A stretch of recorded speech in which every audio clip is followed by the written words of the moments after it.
আপনার এখন কুকুর, কিন্তু চিটাগাঙে বলে হুত্তা। শুনছেন? ভয়ঙ্কর এক ভাষা চট্টগ্রামে। ডিওজি ডগ, প্রাথমিক স্কুলে পড়ায়, পড়ো বাবারা, ডিওজি ডগ, ডগ মানে হত্যা, ডিওজি ডগ, ডগ মানে হত্যা। তারপরে বানান শিখায়, ব্ল্যাকবোর্ডে লিখে পড়ো ক ল স ঠিল্লা, মানে কলসকে ওরা আঞ্চলিক ভাষায় বলে ঠিল্লা, এজন্য বাচ্চাদের শিখায় পড়ো ক ল স ঠিল্লা। মানে ক ল স পর্যন্ত ঠিক আছে, কিন্তু উচ্চারণে ভেজাল আছে না নাই? আমরা তো বিভিন্ন জেলায় ঘুরি, এগুলো দেখি। আবার নোয়াখালীতে গেলে ওদের ভাষাটা খুব শর্ট, একেবারে শর্টে মেরে দেয়। আমরা বলি তুমি খেয়ে শুয়ে যাও, ওরা বলে তুই খাই হুতি যা। আমরা বলি তুমি এখান দিয়ে এসে ওখান দিয়ে যাও, ওরা বলে তুই ইয়ান দি আই হিয়ান দি যা। ইয়ান দি হিয়ান দি, শর্ট হয়ে গেল না?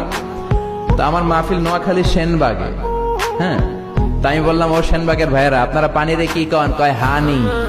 পান রে কি কন? কয় হান। আমি কই তাহলে পেপে কি হবে? একজন কয় হে হে, আর বাকি সবাই কয় পাপিয়া। আসলে ওরা পেপেরে পাপিয়া বলে, তার মানে জাতে মাতাল, তালে পেপেরে বলে পাপিয়া। তো আমার বাসা ঢাকার ড্যামরায়, বাসার পাশেই নোয়াখালীর এক লোক বাসা রাখছে। এদের সাথে থাকতে থাকতে আমি ছোট্টবেলা থেকে নোয়াখালী বাড়ি। আবার আমার আম্মার সাথে দেখতাম ওই বাড়ির খালাম্মা জানলা দিয়ে কথা বলতো। একদিন বলে, আহারি আফা কইন না, বুঝিনি কেন আঙ্গো হেতেনে 3 বছর ধরে কুয়েত গেছে, আর কাছে একটা সিরিও হারায় না, হারি হেতিল্লা আর কল যা হারিয়ে যায়। রাজশাহী থেকে আপনারা বুঝতেছেন এই কথাগুলোর মানে? নোয়াখালীর কোন লোক আছে? আচ্ছা। তো এই যে ভাষার ডাইভার্সিটি, এটা আমাদের সৌন্দর্য। এক এক এলাকায় এক এক রকম। তারপর এগুলোকে আপনি বাদ দিতে পারবেন না। এগুলো নিয়েই ডিজিটাল বাংলাদেশ। চিল্লায় বলেন ঠিক কিনা? ফেনীতে আমার মাহফিল, অবাক করা কাণ্ড, ওরা ওদের নিজেদের জেলাটার নামও বলতে পারে না। ফেনীরে ওরা কয় হেনি। আবার দেখি স্লোগান দিচ্ছে, কয় হেনি কলেজে টিয়ালো, সবাই কয় সুদূর বুদুর চলতো ন। ফেনী কলেজের টিয়ালোই সুদূর বুদুর চলতো না, মানে ফেনী কলেজের টাকা নিয়ে উল্টা পাল্টা চলবে না। এরপর নরসিংদীতে রায়পুরাতে আমার মাহফিল ছিল। রায়পুরার ভাইদের সমস্যা হলো এই র বলতে পারে না, র এর জায়গায় বলে ল। রায়পুরারে ডাকে লাইপুরা। লাইপুরার লাতা মুরগি দিয়া লাইতের বেলা কাইয়া লেলাইন দেয়া ফুটছি। তার মানে তার বাক্যে যতগুলা র ছিল সে বলছে কি ল। আপনাদের রাজশাহীর অনেক সমস্যা আছে দেখলাম।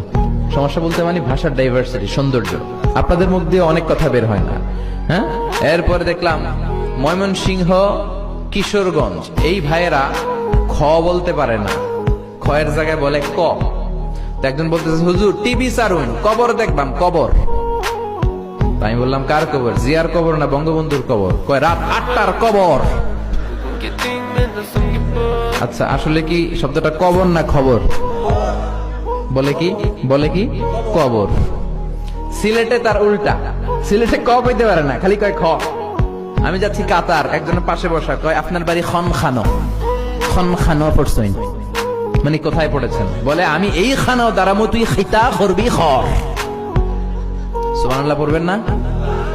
এক দেশ, 68,000 বর্গ মাইল, সুজলা সুজলা শস্য শ্যামলা। এক জেলায় গেলে একরকম, এই জেলায় আরেক রকম, ওই জেলায় আরেক রকম। আর পুরান ঢাকায় যদি যান, ওরা কথায় কথায় বলে হালা হালা হালা হালা, আছে না নাই?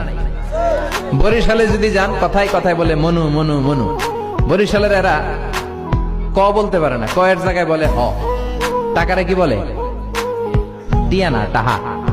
মুই 20 টাকার কাম হরছি, মোরে 15 টাকা দিলে কেন? এমনকি 5 টাকাটা দেবা না, মূল্য ঠাবাঠাবি বাজাবা মনু। আর যদি ঢাকাতে যান, বাপে পোলারে কয় হালা, পোলায় বাপরে কয় হালা। আমার এক চাঁদপুরের বন্ধু, এখানকার খতিব, আমার ফোন দিয়া কয়, আবে হালামি জান, কেমন আছো তুমি? আমি বললাম, তোর বাড়ি চাঁদপুর, হালা বললি কেন? বলতেছে 3 বছর খতিবের চাকরি করতে করতে ওদের সাথে মিশতে মিশতে আমরাও বলে ফেলাইছি। ওরা মাহফিলেও কয় আবে হালাই সুবহানাল্লাহ কন্যা গেলা, একেবারে অভ্যস্ত। আপনারা বাকেরখানির রুটির নাম শুনছেন? শুনছি। আচ্ছা, এই বাকেরখানির রুটির সম্রাট, মোগল আমলের সম্রাট বাকের খা, চা দিয়ে ভিজিয়ে ভিজিয়ে খায়। এটা আমি খেয়েছি অনেকবার, আপনারা খেয়েছেন বা দেখেছেন কিনা জানি না। পাবনার এক লোক ঢাকায় আসলো এই রুটি কিনবে। তো দোকানে ঢুকছে, বাকেরখানি রুটির দোকানে ঢুকে দেখে দোকানের মালিক বয়স প্রায় 60। কত?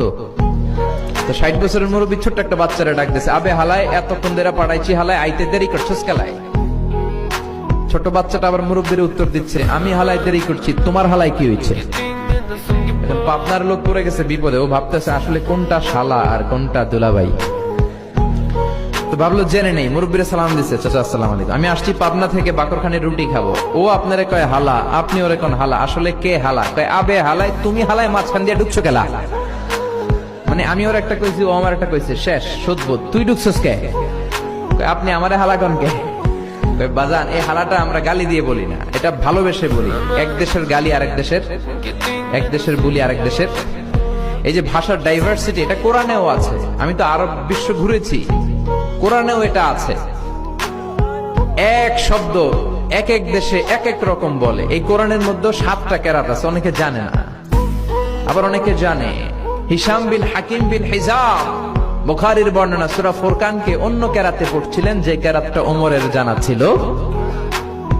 বুঝানোর জন্য বলি, ধরেন হিশাম পড়ছিল ওয়াদ-দুহি ওয়াল-লাইলি ইযা সাজা মা ওয়াদ্দা'কা রাব্বুকা ওয়া মা ক্বালা ওয়ালাল আখিরাতু খায়রুল লাকা মিনাল উলা। এরকম কেরাত শুনছেন কখনো? শুনেন নাই। ওমরে ফারুকও শুনে নাই, আপনি শুনেছেন যেহেতু বিদেশে ছিলেন। ওমরে ফারুকও শুনে নাই। সাইয়েদনা ওমরে ফারুক ঘাড় ধরে বিশ্বনবীর কাছে আনলেন, বললেন ইয়া রাসূলুল্লাহ, দেখেন কেমনে কোরআন পড়ে, আপনি শিখিয়েছেন একরকম, এই বেটা পড়ে আরেক রকম। এইভাবে ধরে রাখছে কলার। ওমরের মেজাজ নরম না গরম? এরকম একটা ওমর যদি থাকতো, বাংলার জমিনে কোনো বেয়াদব খুঁজে পাওয়া যেত?